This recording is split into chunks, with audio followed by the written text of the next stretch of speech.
Assalamualaikum warahmatullahi wabarakatuh. Bertemu lagi dengan saya, Idi Yunianto dari Magister Teknologi Informasi UGM. Kali ini saya akan mempresentasikan hasil percobaan saya menggunakan multilayer perseptron untuk memprediksi resiko mortalitas akibat gagal jantung. Sesuai dengan judul dari presentasi ini, tujuan dari penelitian yang saya lakukan adalah untuk mengembangkan multilayer perseptron untuk memprediksi resiko mortalitas akibat gagal jantung. Multilayer perseptron yang saya gunakan dalam percobaan ini terdiri dari input layer dengan 12 neuron, kemudian satu hidden layer dengan 5 neuron, dan output layer dengan 1 neuron. Bobot awal menggunakan range berikut, kemudian untuk konstanta momentum diset sebesar 0,95. Dataset yang saya gunakan merupakan rekaman medis dari pasien gagal jantung yang terdiri dari 12 fitur, diantaranya age atau umur pasien, kemudian anemia atau apakah pasien memiliki anemia atau berkurangnya hemoglobin, kemudian apakah pasien memiliki hipertensi, dan seterusnya. Kemudian ada satu kolom yang akan menjadi target prediksi, yaitu kolom death event. Berdasarkan percobaan yang saya lakukan, berikut ini ditampilkan grafik training loss yang didapatkan dari proses training. Dari grafik tersebut dapat dilihat bahwa kesalahan hasil prediksi dari multilayer perseptron semakin berkurang seiring dengan bertambahnya epoch dan konvergen mendekati nilai 0. MSE yang dihasilkan pada epoch ke 1000 sebesar 0,024. Berikut ini ditunjukkan performa dari multi-layer perseptron untuk melakukan prediksi. Interpretasi untuk nilai akurasi, yaitu untuk seluruh data training, multi-layer perseptron mampu memprediksi dengan benar bahwa seseorang yang menderita gagal jantung dengan ciri-ciri tertentu akan meninggal dunia atau tidak meninggal dunia adalah sebesar 98%. Akan tetapi hanya mampu memprediksi dengan benar sebesar 82% dengan menggunakan data testing.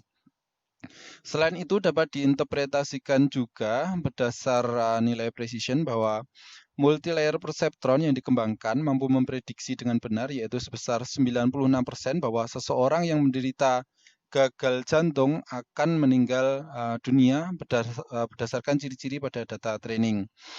Sisanya sebanyak 4% salah prediksi karena pasien yang tidak meninggal dunia diprediksi meninggal dunia. Untuk data testing, 72% prediksi tersebut benar, sisanya sebesar 28% salah prediksi karena pasien yang tidak meninggal dunia ternyata diprediksi meninggal dunia. Sedangkan berdasarkan nilai recall dengan data training dapat diinterpretasikan bahwa dari seluruh pasien yang meninggal dunia, multilayer perseptron memprediksi 97% benar, sisanya sebesar 3% salah karena diprediksi tidak meninggal dunia. Untuk data testing diprediksi benar sebesar 72%. Berikut ini adalah program yang dikembangkan dengan multilayer perseptron menggunakan Google Collaboratory. Ini adalah bagian untuk mengimport library yang dibutuhkan.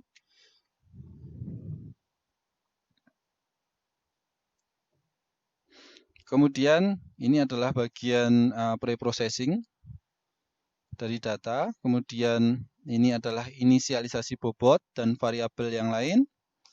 Kemudian ini adalah fungsi sigmoid untuk fungsi aktivasinya. Kemudian ini adalah prosedur untuk trainingnya. Ini adalah prosedur untuk testing.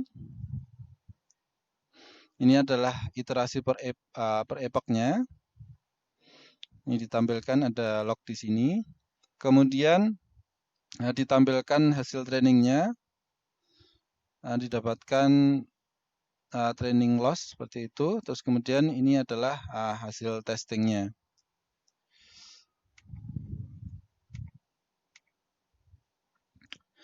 Berdasarkan percobaan yang, saya lakukan dapat diambil beberapa kesimpulan di antaranya, yang pertama multi-layer perseptron dapat digunakan untuk memprediksi mortalitas pasien gagal jantung dengan memanfaatkan rekaman medis, pasien gagal jantung yang telah ada sebelumnya. Berdasarkan grafik training loss dapat diketahui bahwa kesalahan hasil prediksi dari multi-layer perseptron semakin mengecil seiring dengan bertambahnya epoch dan konvergen mendekati nilai 0. MSE yang dihasilkan pada epoch ke-1000 sebesar 0,024.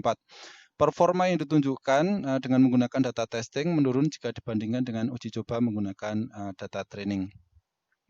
Demikian presentasi dari saya tentang multilayer perseptron untuk memprediksi resiko mortalitas akibat gagal jantung. Semoga bermanfaat.